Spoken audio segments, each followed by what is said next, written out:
Tesla targets production increase at Giga Berlin in 2026. Tesla is looking positively toward 2026 with plans for further growth at its Grünheide factory in Germany, following steady quarterly increases throughout 2025. Plant manager Andre Thierig confirmed the facility's stable outlook to the Deutsche Presse Agentur dpa, noting that Giga Berlin implemented no layoffs or shutdowns despite challenging market conditions. Giga Berlin's steady progress. Thierig stated that Giga Berlin's production actually rose in every quarter of 2025 as planned, stating, "This gives us a positive outlook for the new year, and we expect further growth." The factory currently supplies over 30 markets, with Canada recently being added due to cost advantages. Giga Berlin's expansion is still underway, with the first partial approval for capacity growth being secured. Preparations for a second partial approval are underway, though the implementation of more production capacity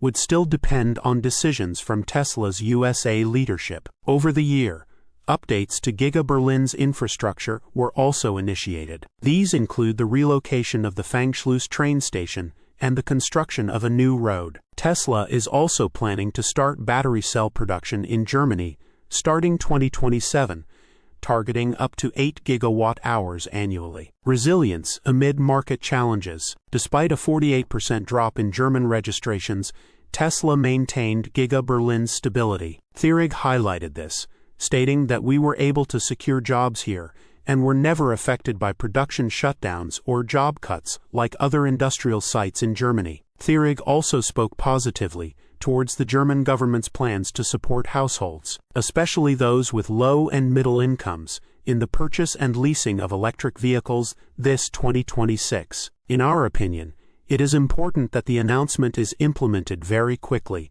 so that consumers really know exactly what is coming and when. The Giga Berlin manager noted, Giga Berlin currently employs around 11,000 workers, and it produces about 5,000 Model Y vehicles per week, as noted in an Ecomento report. The facility produces the Model Y premium variants, the Model Y Standard, and the Model Y Performance. Source: reposted and summarized from Simon Alvarez at teslarati.